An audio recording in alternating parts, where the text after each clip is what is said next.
Bapa dalam sorga, sungguh besar kasih setia dan kemurahan Tuhan yang Tuhan terus kerjakan di dalam segala langkah hidup kami.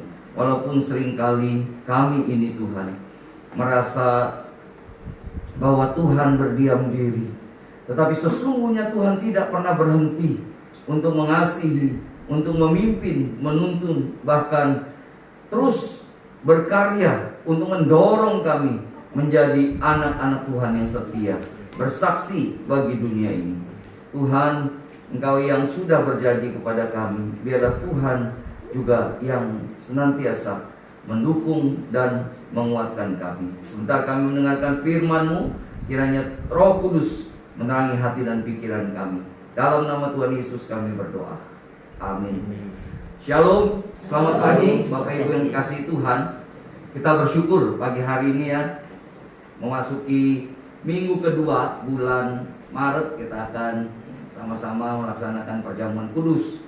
Jadinya Tuhan yang mempersiapkan kita. Sebelumnya kita mendengarkan firman Tuhan. Hari ini kita akan belajar satu bagian firman Tuhan sebagai satu lanjutan di dalam Yesaya 43 ayat 1 sampai 7, dan kita sudah membacanya bersama-sama. Biarlah kita boleh melihat bagian demi bagian. Tapi sebelumnya saya ingin menceritakan satu kisah ya, di mana seorang bapak yang sedang mengajar anaknya ya.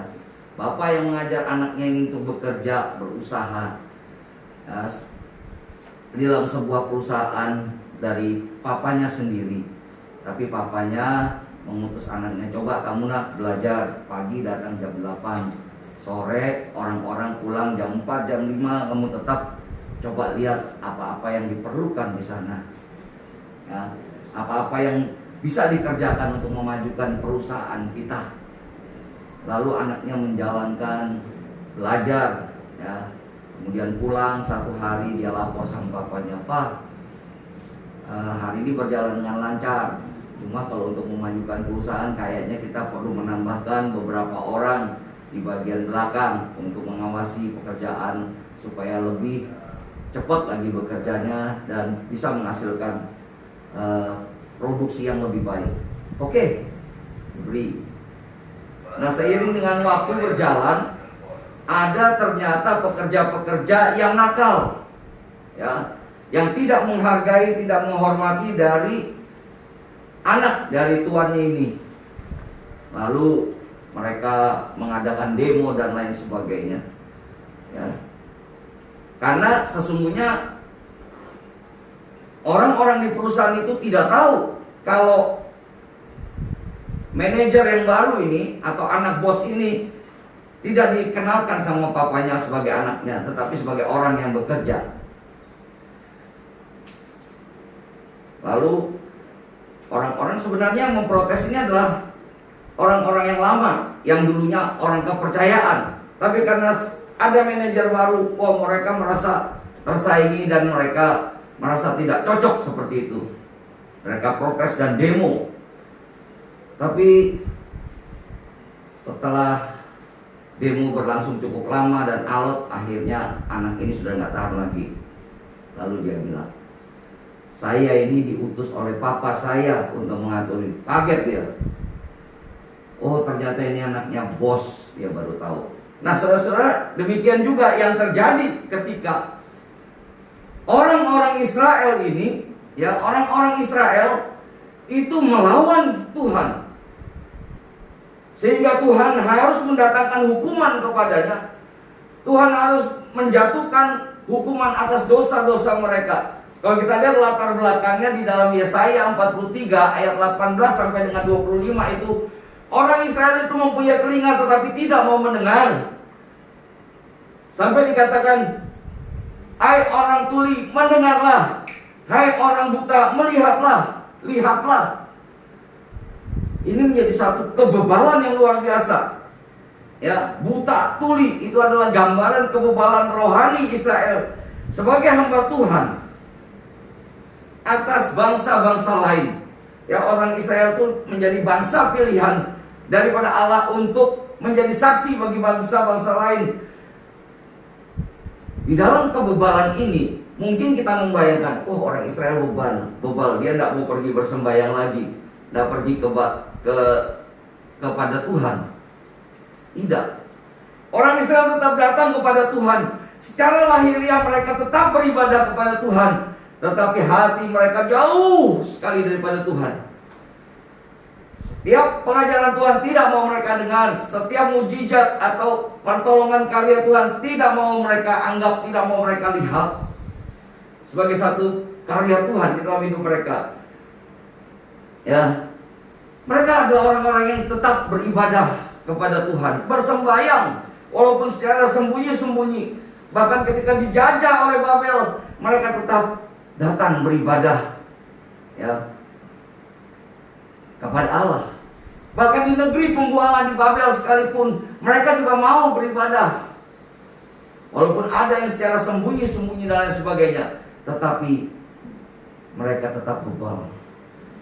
Ibadah hanya sebagai satu rutinitas yang mereka kerjakan. Sebab itu Allah menghukum mereka. Ya, dikatakan di dalam Yesaya 42 ayat 20 itu, engkau melihat banyak tetapi tidak memperhatikan. Engkau memasang telinga tetapi tidak mendengar. Inilah kebebalan orang Israel. Bukan berarti dia tidak datang kepada ibadah-ibadah yang dilaksanakan. Saudara-saudaraku yang dikasihi Tuhan, seringkali kita juga bisa terjadi demikian. Mari kita koreksi sebelum kita menerima perjamuan kudus hari ini. Saya ingin mengajak kita introspeksi terhadap diri kita. Sudahkah ketika kita beribadah kita sungguh-sungguh mempersiapkan hati kita buat Tuhan? Sudahkah kita sungguh-sungguh mempersiapkan hati kita untuk datang tunduk kepada Tuhan, mau mendengarkan suara Tuhan, mau melihat perbuatan-perbuatan Tuhan yang baik, perbuatan-perbuatan Tuhan yang mulia bagi kita? Saudara-saudara yang dikasihi Tuhan, mereka tidak mau mendengar atau menuruti pengajaran Tuhan dan tidak mau melihat perbuatan-perbuatan Tuhan. Mereka berdosa kepada Tuhan, maka Tuhan sendiri turun tangan menghajar orang Israel ini. Di dalam ayatnya yang ke 24 dan 25 pasal 42, saya akan bacakan. Siapakah yang menyerahkan Yakub untuk dirampas dan Israel kepada penjara? Bukankah itu Tuhan? Sebab kepadanya kita telah berdosa dan orang tidak mau mengikuti jalan yang telah ditunjuknya, dan kepada pengajarannya orang tidak mau mendengar. Maka ia telah menumpahkan kepadanya kepanasan amarahnya dan peperangan yang hebat, yang menghanguskan dia dari sekeliling, tetapi ia tidak mengisyafinya, dan yang membakar dia, tetapi ia tidak memperhatikannya. Oh, bebal luar biasa. Sudah dihajar oleh Tuhan, tapi dia tidak menginsyafinya. Diberikan kepanasan amarah Tuhan, diberikan penindasan, tapi mereka tidak mau bertobat. Saudara-saudara yang dikasihi Tuhan, pertobatan menjadi satu tindakan yang penting dari pihak manusia. Memang Allah membukakan kasih karunia-Nya, tetapi kalau manusia tidak mau mendengarkan, tidak mau melihat, tidak mau menuruti, dan tidak mau bertobat, maka kasih karunia itu tertutup bagi orang itu. Sesuatu yang dikasihi Tuhan, kita lihat, memang kasih karunia diberikan oleh Allah kepada orang yang percaya, kepada orang-orang pilihannya. Tapi kalau orang-orang pilihannya itu tidak membukakan hatinya, maka orang itu akan tetap di dalam hukuman Allah. Saudara-saudara yang dikasihi Tuhan, di dalam dosa dan penghukuman Tuhan yang adil, sesungguhnya Israel itu pasti akan binasa. Ya, pasti akan binasa. Tetapi Allah yang adil sekaligus kasih itu tidak selamanya menghukum mereka. Sehingga apa? Ada pengharapan berupa pengampunan daripada Allah yang tidak terbatas. Karena Allah mengingat akan perjanjiannya, ya, kepada nenek moyang orang Israel. Siapa nenek moyang orang Israel? Abraham, Ishak, kemudian Yakub yang sekarang ini kita belajar melihat bagaimana Yakub itu ya mendapatkan kasih karunia Allah. Yakub di situ kita lihat, sebab itu di dalam bagian yang pertama ayat yang sudah kita baca pasal 43 ayat 1 itu dimulai dengan tetapi sekarang. Di atas itu ketika Israel begitu bebal, tidak mau mendengarkan Tuhan, tidak mau melihat karya Tuhan, ya tidak mau mengisiafi apa yang menjadi kesalahan mereka. Lalu di situ dikatakan dalam Yesaya 43 ayat 1, tetapi sekarang beginilah firman Tuhan yang menciptakan engkau, hai Yakub, yang membentuk engkau, hai Israel. Janganlah takut, sebab aku telah menebus engkau.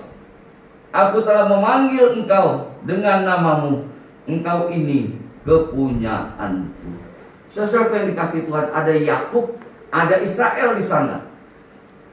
Ya, Tuhan tidak mau seolah-olah Tuhan tidak mau mengingat-ingat lagi, tetapi sekarang, maksudnya tetapi sekarang.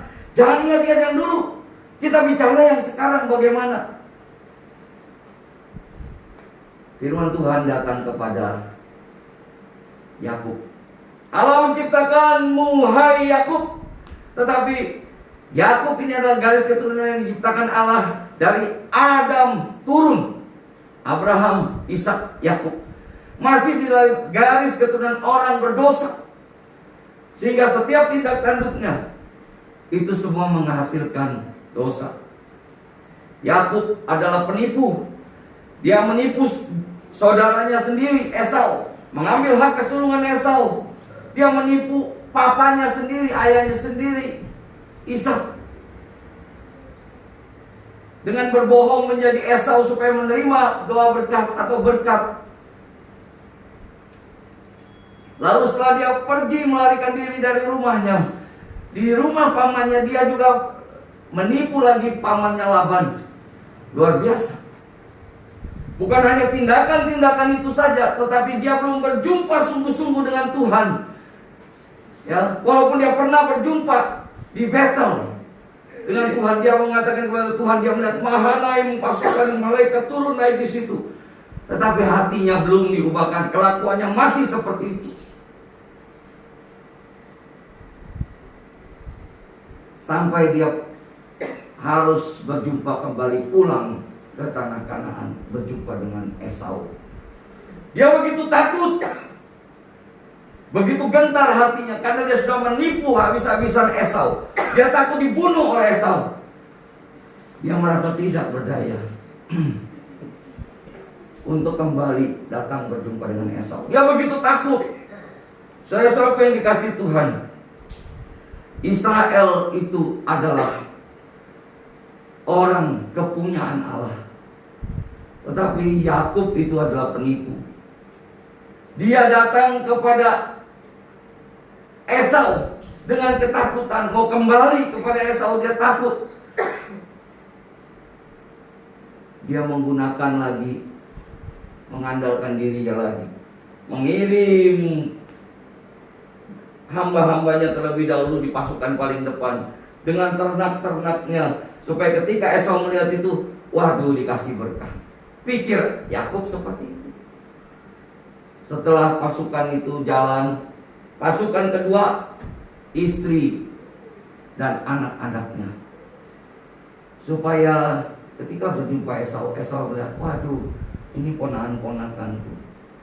Diajari berbicara kepada Esau, ini adalah anak-anak dari hambamu Yakub. Saudara yang dikasihi Tuhan, Yakub sendiri tidak berani menyeberang sungai Yabok itu. Ketika dia pulang, dia mengirim orang-orang terlebih dahulu, dan perjumpaannya dia disitulah dia diubahkan oleh Tuhan. Dia bergumul, bertemu dengan malaikat Tuhan di situ. Semalam-malaman bergumul, berhadapan dengan Tuhan. Di dalam Kejadian pasal 32, nanti bisa dibaca di rumah. Bergumul semalam-malaman sampai menjelang pagi. Malaikat Tuhan berkata, sudah, lepaskan aku karena waktu pagi. aku harus pergi. Tetapi aku tidak mau pegang terus, kecuali engkau memberkati aku. Di situ dikatakan, Yakub bergumul dengan Allah dan manusia, dan dia menang. Apakah Yakub menang terhadap Allah? Tidak. Akhirnya malaikat Tuhan itu apa? Oke, aku memberkati kamu sekarang. Siapa namamu? Yakub. Sekarang namamu bukan lagi Yakub, tetapi Israel. Is itu kepunyaan, El itu Allah. Jadi kepunyaan Allah. Engkau bukan punya dirimu sendiri, tapi engkau adalah punyanya Allah. Setelah memberkati itu, Yakub dipukul pangkal pahanya sehingga dia terpeletok dan pergi. Kenapa Allah ingin dilepas? Kenapa pagi Allah ingin pergi? Karena ketika fajar menyingsing, kalau ini menjadi satu gambaran ya. Kalau waktu itu dia bertemu muka dengan muka langsung dengan Allah, melihat wajah Allah secara langsung, pasti orang mati. Pasti Yakub akan mati. Tetapi ini memang dibuat sengaja, dibuat di dalam kondisi malam yang dimana tidak melihat kemuliaan Allah itu di wajah Allah secara langsung. Dia bergumul habis-habisan, dan dia tahu itu Allah, dan dia minta diberkati oleh Allah. Yakub di dalam pengandalan dirinya itu akhirnya apa?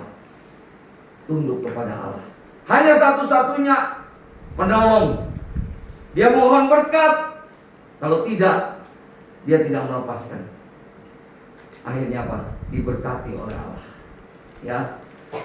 Dan malaikat Allah pergi. Malaikat Tuhan pergi. Yakub mendapat berkat. Ketika dia berjumpa, menyeberangi sungai Yabok dan menyusul pasukan yang di depannya.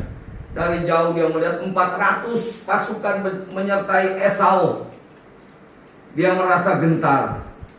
Tetapi Esau melihat dari jauh saudaranya ini, Yakub tertunduk, merendahkan diri. Yakub merendahkan diri, lalu Esau datang menghampiri dia, memeluk dia. Buat apa kamu melakukan semua ini? Ini menjadi satu pemulihan. Saudara-saudara yang dikasih Tuhan, ini bagi satu bagian cerita yang dibuat untuk apa? Bukan satu kejadian kenyataan yang dikerjakan oleh Allah. Bagaimana Allah mengubahkan manusia, hambanya itu Yakub menjadi Israel, orang yang hidup jahat di mata Tuhan, dipimpin. Makanya yang menciptakan kamu, hai Yakub, dan membentuk engkau, hai Israel. Jadi diciptakan di dalam kemuliaan. Ketika jatuh di dalam dosa, Yakub ini dibentuk lagi oleh Allah menjadi satu ciptaan yang baru, dipakai untuk apa? Kemuliaan Allah.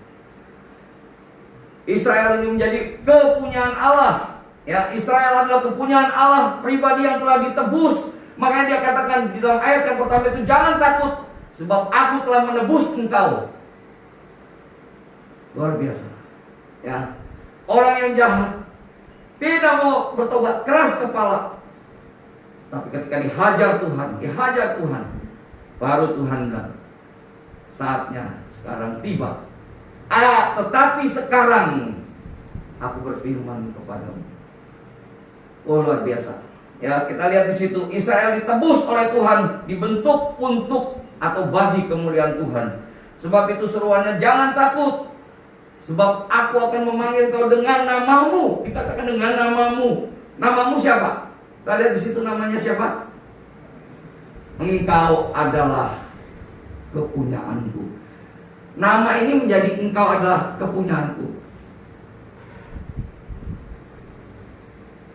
Ini menjadi satu nama, bukan sebagai satu kalimat, tapi namanya itu seperti satu kalimat. Namanya itu engkau kepunyaanku, berarti namamu itu sekarang Israel. Aku memanggil engkau dengan nama Israel. Kita bukan lagi Yakub. Ketika kita bertobat, ditebus oleh Tuhan, kita dibentuk oleh Tuhan, kita bukan lagi Yakub secara rohani, bukan.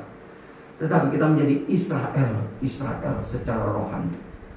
Kita yang sekarang ada ditebus oleh apa? Darah Yesus, di mana Dia sudah mati di atas kayu salib untuk menebus dosa kita. Pada saat kita baikkah? Roma 5 ayat 8 tadi kita sudah membaca. Kita diperdamaikan dengan Allah ketika kita apa? Masih berdosa. Ketika kita menjadi Yakub. Tetapi karena darah Kristus sudah menebus, maka kita dijadikan Israel. Dibentuk menjadi Israel. Artinya kepunyaan Allah. Kepunyaan Allah itu artinya orang yang dikasihi Tuhan. Orang yang menjadi milik Allah. Jadi Israel bukan hanya mendapatkan penghiburan daripada Tuhan di tengah-tengah ketakutannya sebagai bangsa yang dijajah, bangsa yang ketakutan akan masa depannya, bangsa yang tidak tahu apa yang terjadi di depan dalam hidupnya. Di tengah-tengah kegelapan dan ketakutan, ada satu kalimat Tuhan, ada satu seruan Tuhan, jangan takut. Ini menjadi satu penghiburan. Ya, jangan takut. Bukan hanya sekedar jangan takut, koma di situ. Ya, aku memanggil kau dengan namamu. Engkaulah kepunyaanku. Luar biasa. Ya, jadi bukan hanya sekedar penghiburan, tetapi ada satu jaminan kekal menjadi kepunyaan Tuhan. Menjadi kepunyaan Tuhan itu artinya kita adalah milik Tuhan. Di dalam Yohanes 17 ayat 9 sampai 10. Kita bisa baca nanti di rumah, catat aja. Yohanes 17 ayat 9, 10. Aku berdoa untuk mereka, bukan untuk dunia ini aku berdoa, tetapi untuk mereka yang telah Engkau berikan kepadaku. Sebab mereka adalah milikmu dan segala milikku adalah milikmu dan milikmu adalah milikku, dan aku telah dipermuliakan di dalam mereka. Luar biasa. Kalau kita menjadi milik Tuhan, maka Tuhan yang bertanggung jawab atas hidup kita. Ya. Allah itu yang bertanggung jawab atas hidup kita, melindungi kita, memimpin hidup kita, memberikan kekuatan di dalam kelemahan pergumulan kita. Allah yang memimpin dan memberkati kita semua. Sehingga kalau kita lihat pemeliharaan Tuhan di dalam ayat 3-4. Sebab akulah Tuhan Allahmu yang kudus, Allah Israel, juru selamatmu. Aku menebus engkau dengan Mesir dan memberikan Ethiopia dan Sheba sebagai gantimu, oleh karena engkau berharga di mataku dan mulia, dan aku ini mengasihi engkau. Maka aku memberikan manusia sebagai gantimu dan bangsa-bangsa sebagai ganti nyawamu. Saudara-saudara yang dikasihi Tuhan, inilah karya Tuhan di dalam hidup kita. Bukan hanya Dia menebus lalu membiarkan, tetapi menjadi tebusan yang dimiliki oleh Tuhan. Bukan hanya dimiliki oleh Tuhan, juga apa? Dihargai dan dimuliakan oleh Tuhan. Siapakah kita? Kita ini orang berdosa yang tidak layak, yang sebenarnya tidak layak menerima kasih karunia Allah itu. Karena kita berdosa. Tapi karena Dia sudah berjanji, maka Dia yang bertanggung jawab mengarahkan, memimpin, memilih, mengumpulkan setiap anak-anaknya, dibentuk lagi menjadi sesuai dengan keinginan Tuhan, supaya kita boleh dipakai untuk kemuliaan Tuhan. Amin. Kita ini seperti barang-barang yang sudah tidak terpakai, ya, yang dikuasai. Pernah satu waktu ada teman yang kehilangan dashboard mobilnya, ya. Dashboard mobil dulu sering hilang, dashboard mobil itu. Lalu disuruh dicari di Pasar Lok sana. Coba kamu cari di sana, Pasar Lok. Mungkin di sana ada 1-2 hari bisa ada. Dia datang ke sana, lalu oh ya benar, mobil Panthernya ada di sana, dashboardnya maksud saya ada di sana. Dia bilang sama yang jual itu, ini punya saya. Nggak bisa, ya ini sudah jadi milik saya sudah beli dari seseorang. Wah, ribut daripada urusan polisi. Sudah, sekarang saya mau tebus ini. Berapa saya tebus? Lalu ya, ini yang istilahnya ditebus. Punyanya siapa ini? Punya saya, tapi saya beli kembali. Rugi gak? Rugi, berkorban saya. Teman saya itu maksudnya. Kalau dia bayar sejumlah uang, dia bawa pulang. Dia pasang, dia perbaiki lagi. Apa-apa yang cacat sedikit dia diperbaiki sampai menjadi dipakai untuk dashboard lagi. Itu seperti kita. Kita rusak, jatuh ke dalam dosa. Tetapi Yesus Kristus di dalam kasih-Nya telah menebus kita dengan harga yang mahal untuk menjadi apa? Miliknya kembali. Dipakai di mana? Dipakai di situ untuk kemuliaan dan kebesaran nama Dia. Dipeliharanya, dipimpinnya. Bahkan Tuhan di dalam namanya sendiri mengatakan bahwa aku menjadi juru selamatmu. Ya, kita lihat di situ. Di dalam ayat yang ketiga, sebab akulah Tuhan Allahmu yang Maha Kudus, Allah Israel, juru selamatmu. Aku menebus engkau dengan Mesir dan memberikan Ethiopia dan Seba sebagai gantimu. Luar biasa. Oleh karena engkau berharga di mataku, kita ditebus berharga di mata Tuhan, menjadi umat kesayangan Tuhan. Di dalam ayat selanjutnya, ayat yang kelima, janganlah takut, sebab aku ini menyertai engkau. Aku akan mendatangkan anak cucumu. Artinya ini pemulihan, mengumpulkan kembali ya orang-orang dari pembuangan. Ayat yang kelima dan keenam itu, aku akan berkata kepada utara, berikanlah, dan kepada selatan, janganlah tahan-tahan. Bawalah anak-anakku laki-laki dari jauh, dan anak-anakku perempuan dari ujung-ujung bumi. Sebab orang yang disebutkan dengan namaku akan kuciptakan untuk kemuliaanku, yang kubentuk dan yang kujadikan. Karena apa? Karena namaku. Saudara, kita diselamatkan karena nama Yesus. Ada jaminan dalam nama Tuhan. Tuhan yang berkarya, Tuhan yang berperang bagi kita. Tuhan yang memimpin menuntun hidup kita. Tuhan yang berkorban bagi kita, supaya kita diselamatkan oleh Tuhan. Biarlah pagi hari ini kita boleh sungguh-sungguh mempunyai satu pemikiran, mempunyai satu mata untuk melihat secara rohani dan telinga mendengar secara rohani bahwa Allah itu telah menebus kita.